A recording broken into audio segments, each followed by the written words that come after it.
tal, mis queridos amigos del Centro Arete y los audios Crecer?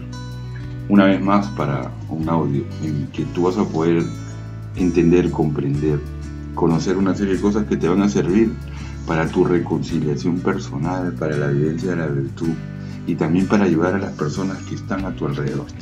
El día de hoy seguimos con los distintos tipos de personalidad o los distintos tipos de trastornos de personalidad. El día de hoy vamos a hablar del trastorno de la personalidad obsesivo-compulsivo. El trastorno de la personalidad obsesivo-compulsivo. Obviamente hay un trastorno que se llama trastorno obsesivo-compulsivo.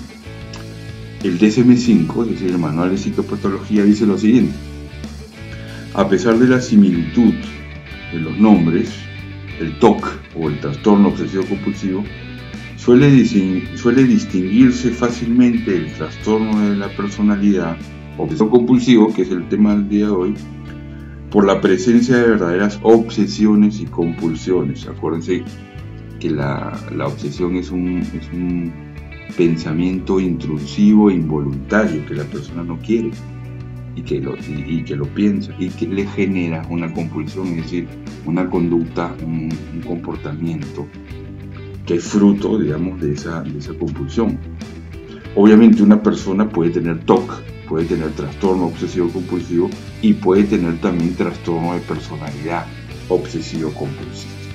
Entonces el día de hoy vamos a hablar de los síntomas principales del trastorno de la personalidad obsesivo-compulsiva. En primer lugar, es una persona que se preocupa por los detalles, las normas, las listas, el orden, la organización o los programas, hasta el punto de que descuide el objetivo principal de la actividad. Es decir, la persona se queda en los detalles, en las normas, en que todo esté bien hecho en cada cosa, y se olvida de para qué está haciendo dicha actividad. Es la preocupación por los detalles. En segundo lugar, muestra un perfeccionismo. ¿No? Perfeccionismo es nadie se puede salir a la raya, todo tiene que ser de determinada manera, debe o tiene que ser, ¿no? Y obviamente ese perfeccionismo va a interferir con la terminación de las tareas. Es decir, ¿qué queremos comentar con esto? Que esta persona es incapaz de completar un proyecto porque no se cumplen sus propios estándares demasiado estrictos, ¿no?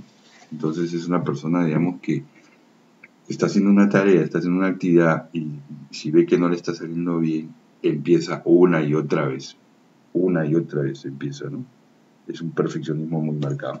Tercero, muestra una dedicación excesiva al trabajo y la productividad, que excluye las actividades de ocio y los amigos, ¿no? Se dedica a trabajar, ¿no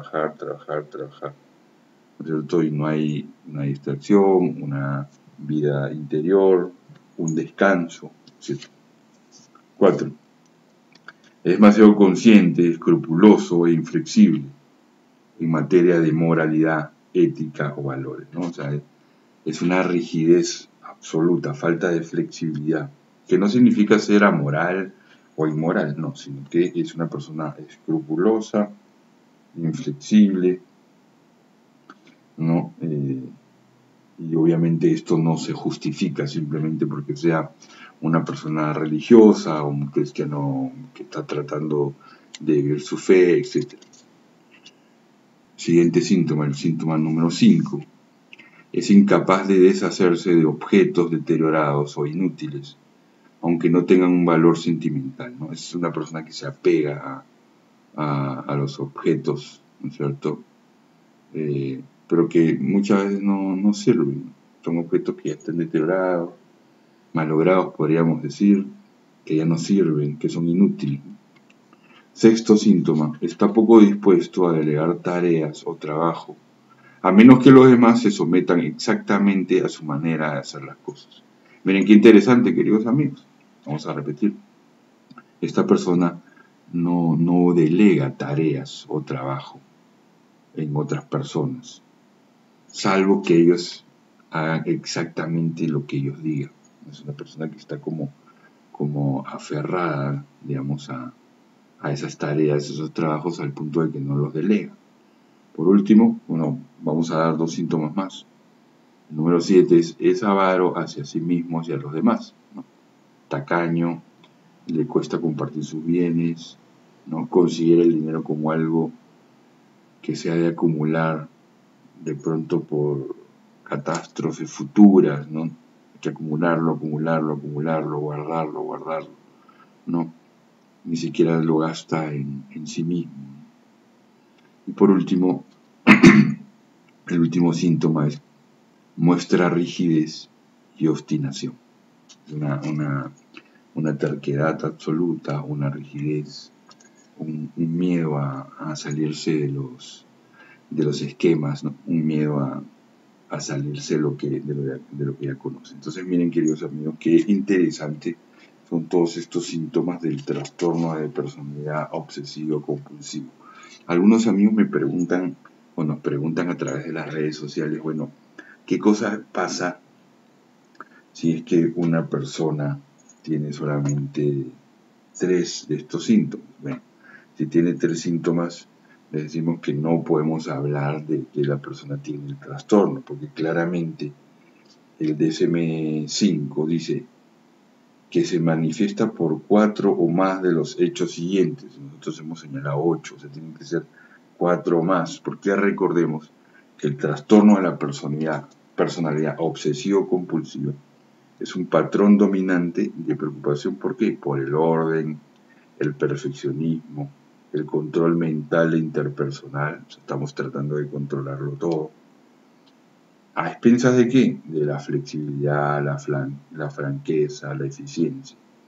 Obviamente esto empieza a manifestarse en la adolescencia, se consolida en la juventud y en la vida adulta. Obviamente los psicólogos clínicos nunca vamos a diagnosticar a una persona con este trastorno antes de los 18 años, simplemente ¿por qué? Porque la personalidad se está formando. La personalidad hasta los 18 años está en formación. Muy bien, mis queridos amigos, hasta aquí lo que hemos tenido preparado para ustedes como el trastorno de la personalidad obsesivo-compulsiva. Muy importante, quien tiene alguno de estos rasgos, acuda al psicólogo clínico. Las puertas del Centro Arete están abiertas para todos ustedes. Estamos en Medellín, Colombia, estamos en Lima, Perú. Pueden seguirnos a través de nuestras redes sociales. Si están en Colombia, llámenos por favor al 444-8847. Les mandamos un fuerte abrazo. Desde aquí les habló el psicólogo Humberto del Castillo Drago, desde Medellín, Colombia, la ciudad de la eterna primavera. Y les recordamos, concluyendo, que el arete es la reconciliación de las facultades del ser humano. Hasta la próxima.